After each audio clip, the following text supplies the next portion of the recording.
Check out to 21 full-length Guns N' Roses favorites on a Playfield paradise, locked and loaded. Slow down. With features. Claim a front row seat to mind-blowing custom light shows and live the tour. Ah!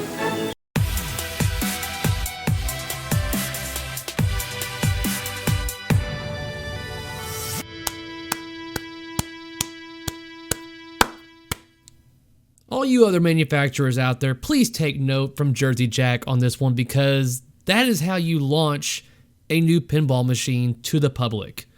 They just totally mic dropped you guys. What's up, guys, and welcome back to my channel where I talk and do everything pinball. So if that sounds interesting to you, then hit that subscribe button down below. So Jersey Jack has officially revealed to the masses their next title that has been rumored for a year? Been rumored for a long time now as Guns N' Roses. And boy, what a reveal this was. This was not just your regular, like, hey, here's some pictures and here is a little video showing you what's going on. No, the video that they put together was very, very well produced. And then on top of that, you have a even better video put together by Zach Maniac straight down the middle of Pinball show that's like 25 minutes long, that if you have not watched it, I highly recommend it, because it gives you a much better view of what the game plays like and what it looks like, and a lot of additional facts and features for this title. And for even further additional information, then by all means listen to the super awesome Pinball show with Christopher Franchi, Christian Line, and Mrs. Penn as they interview Eric Minier, and he's the designer for this machine along with Slash from Guns N' Roses. One of the big facts to take away from what I've learned from listening to the podcast and watching the videos is that Slash took a major part in making this machine happen, because without him, there would have been a lot of licenses that just would not have been obtainable at a good price, at least. And even mentioned in the super awesome Pinball show, you had a point where they wanted to get the song Live and Let Die, but there was a licensing issue with Paul McCartney. Evidently, the studios or record company label, managers or whatever, were turning them down. They were turning down Jersey Jack for the rights to that song. And Eric made it known to Slash that they were having this issue, and Slash was like, hold on, let me call up Paul real quick and see what's going on. So Slash calls up Paul, and then he calls back within 10 minutes and they're like, hey, we got the rights, it's all good. So when you hear something like that, it's like, what? that is awesome. I mean, like, whatever they wanted to get, Slash gave them. And they've got terabytes of concert footage from all of the locations on this game. So if you go to LA or Chicago, Germany, whatever, you're going to get concert footage from that particular site, from that city. They've got all of that concert footage that's going to be in this game. All 21 tracks are remastered. They're full tracks of them. They're not going to be little snippets, not little 2-minute section or anything like that, like you've seen in other music pins, for example, like Beatles. You're getting all of those tracks full length, unedited. But by all means, they do specify that there is a mature version or adult version, as well as the family-friendly version. It comes immediately already activated on the family-friendly version. You can go to your options, change it to adult mode, and then you have all the profanity and stuff like that going on. I really wish that whenever other companies, like let's just say Stern, for instance, came to a certain license holder and was like, hey, we want to make a game involving this license. What can you give us? And instead of the license holder being so restrictive and being like, we'll give you this for this much money, I really wish that they'd be more involved and happy to do whatever they can to help make a machine that really promotes the hell out of the license. I mean, that's what I wish. And I think this is the first game that's ever been made that's going to have all of these different licenses. We're talking like, Fender, Gibson, Vader, all these different types of, stereo equipment all that kind of stuff like that. And you even have the story that they talk about the drumsticks that are inside this game. Those are legitimate drumsticks that the drummer for Guns N' Roses uses. Legitimately. And the person that makes those drumsticks was so ecstatic that they were going into a Guns N' Roses pinball machine that he sold it to Jersey Jack at cost. That's right. The person that makes those drumsticks didn't make a dime. He was making them to help Jersey Jack make this machine. Now, I'm just going to go ahead and tell you that I'm not a Guns N' Roses fan. I don't know any of the individuals in the bands. I don't know their names. The only one I know is Slash because that's one's the most famous that, I've seen on Guitar Hero and stuff like that. But other than that, I know a few of their songs, and I think that is going to be really... There's two things that are going to hold back this machine from being such a major selling machine. And that is, the first one is going to be the theme. But the counter to that is how awesome everything is inside. That you can almost look past the theme if you're not a Guns N' Roses fan, because the design and everything that they've got packed in here with content and assets, it's all there. So I think that kind of overrides the Guns N' Roses thing for me. Even my wife was telling me that she's not a fan, but the game looks beautiful.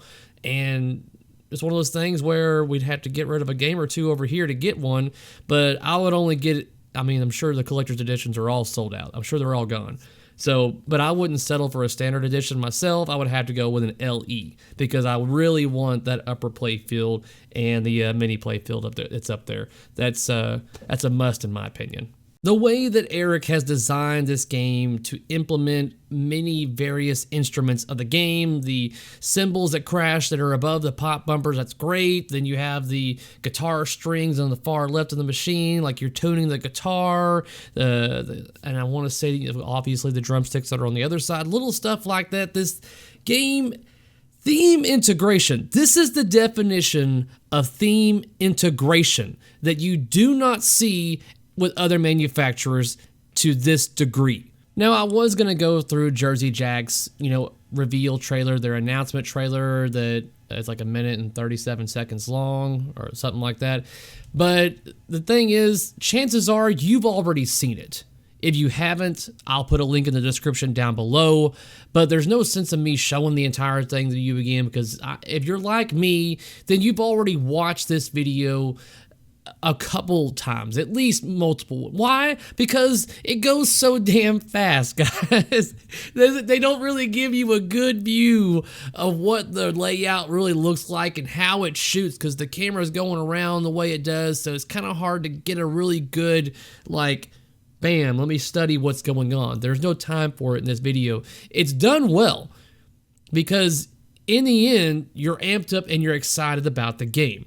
This isn't a legitimate trailer. This is the same effect that you get when you watch a really good movie trailer. You watch it, you see a lot of cool stuff, you're excited, you want more. This is exactly what the trailer gives you for this game, is that, oh, this is cool, but I want more. And that's why I lean towards everybody also watching the straight down the middle video, because you get more. You get an idea of the gameplay footage and all that kind of stuff in this video. So I'm going to have little snippets of the video throughout this video that I have here, but I do want to pinpoint certain little details that some people may or may not notice. Now, let's start right here. A little detail that I caught was that you actually see Slash in the reflection of this pinball whenever it's going towards the screen. It's so quick that it's hard to really tell. But let me see here. Ball comes real quick. Bam. It's so quick that you wouldn't even catch it. But that's what it is. So this segment of the video, right here at the beginning, gives you a really good effect with the hot rails that they have that are patented for this particular machine. Chances are we're going to see these also in future Jersey Jack machines. This is what a lot of people are going to compare to Penn Stadiums, but they are actually down. They're lower. They're on the playfield. They're not above, flashing down.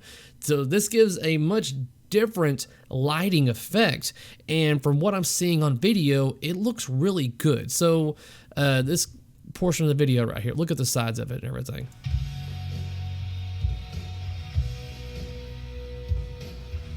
That looks awesome. We can go back here just to kind of get a good idea. And I keep wanting to fast forward or rewind, but I keep fast forwarding. Whatever. But let's kind of skim through here.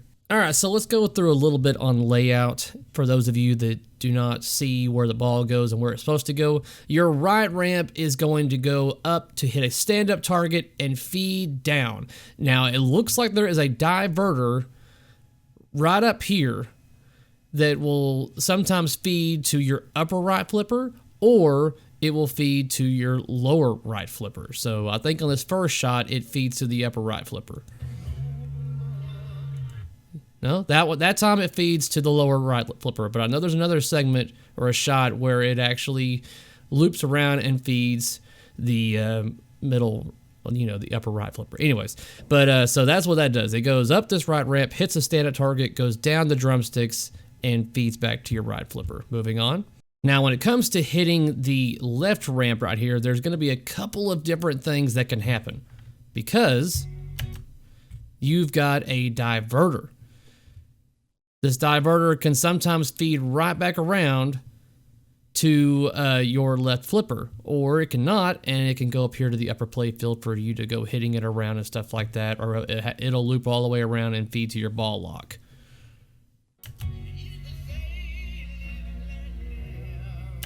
So this is also something that's really cool that I like. This is a very good way to give us a physical diverter on a budget, but a really nice effect. So this is really good. This is like taking it back to the days of like Road Kings and Bride of Pinball. This is a very good way to divert a ball left or right. Now, of course, you can't choose whether it goes, but it just gives you a nice little visual effect of just kind of zigzagging back and forth and which way it's going to go down what looks to be a guitar fret and strings right here. So it's a really cool visual and implementation along with a nice little show. The physicality of it is what really draws me in, and I really enjoy that. That's awesome.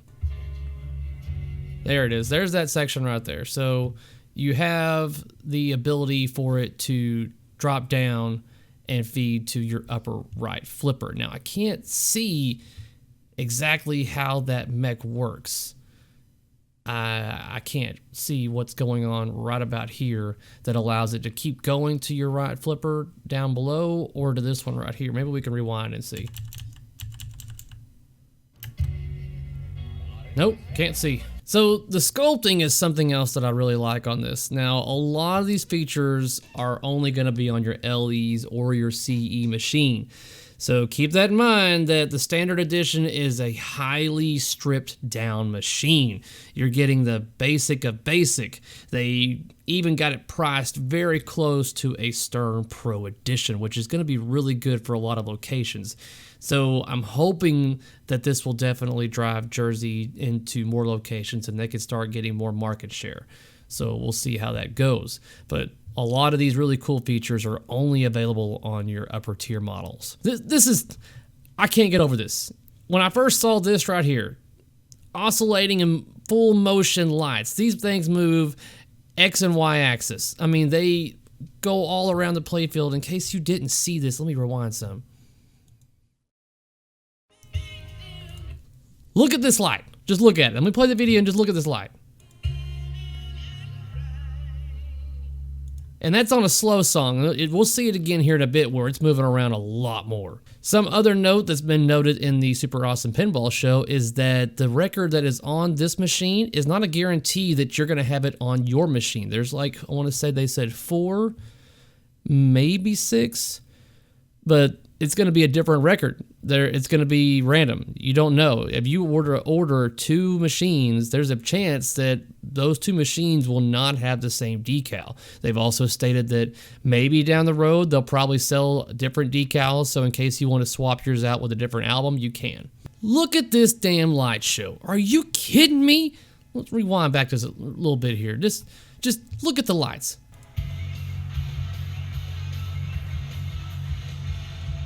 It's like you're at a damn concert. Look at those lights back there. Keep an eye on these damn things throughout the video. I shouldn't have to keep pointing this out to you guys. Come on, this is awesome.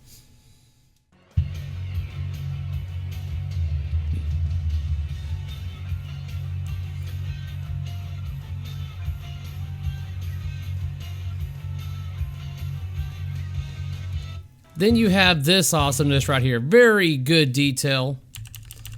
Look at this. A guitar pick for a spinner. I never would have thought of that. Very good. So in case I haven't already stated in previous, but you have your cymbals right here. Your hi-hat and your cymbal that go along with your pop bumpers. Now, the objective on this game is to collect all of the members of the band and then begin your concert. And in order to collect your members, you have to go to different areas of the playfield. So to collect your drummer, I think his name's Duff or something like that. Anyways, you go to your pop bumper section and you hit these things so many times and then you collect your drummer. I want to say in order to get Slash, you have to...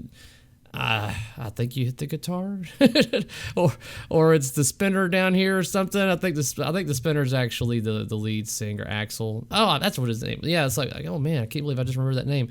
But anyway, like I said, I'm not a big Guns N' Roses fan, guys.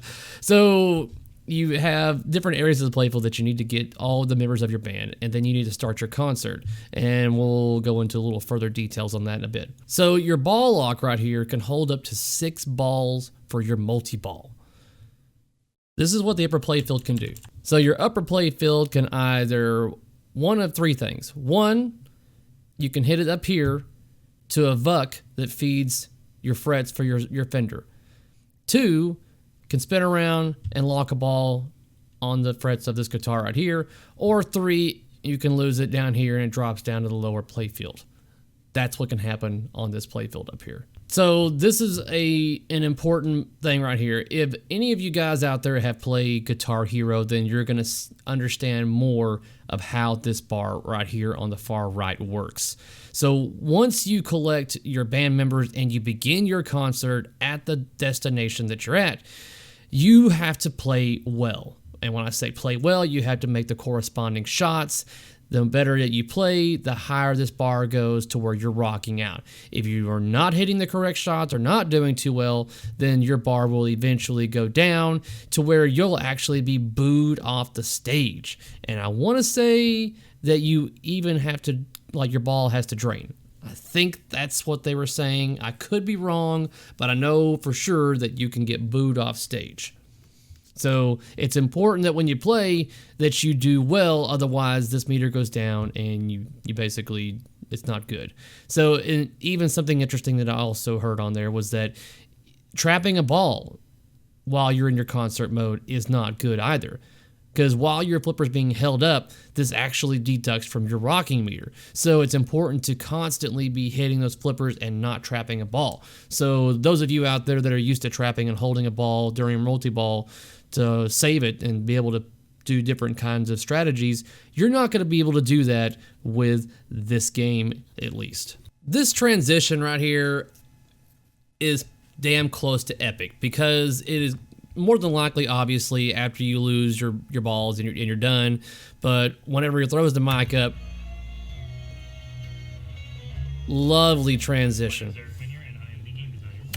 Then you have the lovely Eric, and he goes through a lot of explanation on information that I'm giving you right now. This is why I'm telling you that a lot of information is going to be in this video. So that's why I highly recommend you spend the 25.5 minutes watching it, because it's packed full of good, useful data, guys. I mean, instead of listening to me, you could have the actual designer of the game give it all to you. I can't wait to play this game. This is, it's pretty awesome.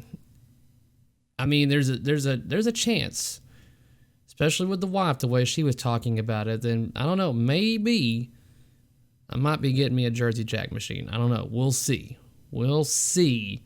No promises yet, but she likes the way it looks.